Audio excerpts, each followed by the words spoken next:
আসসালামু আলাইকুম। তারপর কেমন আছো বলো? এই তো সন্ধ্যাবেলা বের হয়ে গেছিলাম। আসলে গত ২ দিন যাবৎ আমার ডান হাতটা প্রচুর ব্যথা করতেছিল। তো ডাক্তার দেখানোর আগেই আমি যদি বাইরে গিয়ে একটু খাবার-দাবার খাই, মানে খাইলেই মনটা ভালো হয়ে যায়।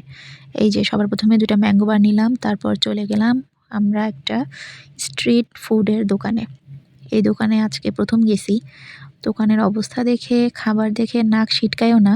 এটার কারণ হচ্ছে এনার খাবারগুলো অনেক টাটকা হয়, হ্যাঁ? বড়, বড় রেস্টুরেন্টে যেগুলো হয়, বাসি তেল দিয়ে ভাজে, খাবার-দাবারের মান ভালো না, খেয়ে শান্তি পাওয়া যায় না। আর গ্যাস্ট্রিক তো মাশাআল্লাহ ফ্রিতে চলে আসে।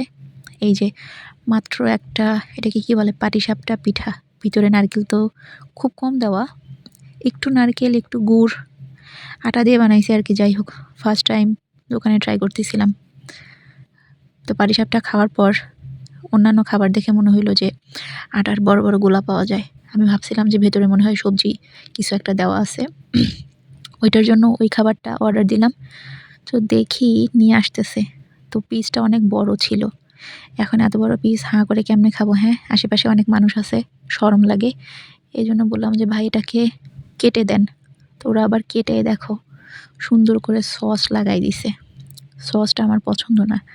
যাই হোক, যা আশা করছিলাম যে ওখানে সবজি পাওয়া যাবে তা তো ঘন্টাও হইল না। এরপর বের হয়ে আসলাম খেয়ে-দেয়ে।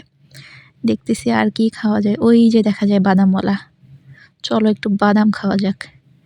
এরপর একটু বাদাম নিলাম। এখন বাদাম খেতে, খেতে বাসায় আসবো। যাক, আমার ডান হাতের ব্যথাটা খাবার-দাবার খেয়ে ভালো হয়ে গেছে। ঠিক করছি না বলো?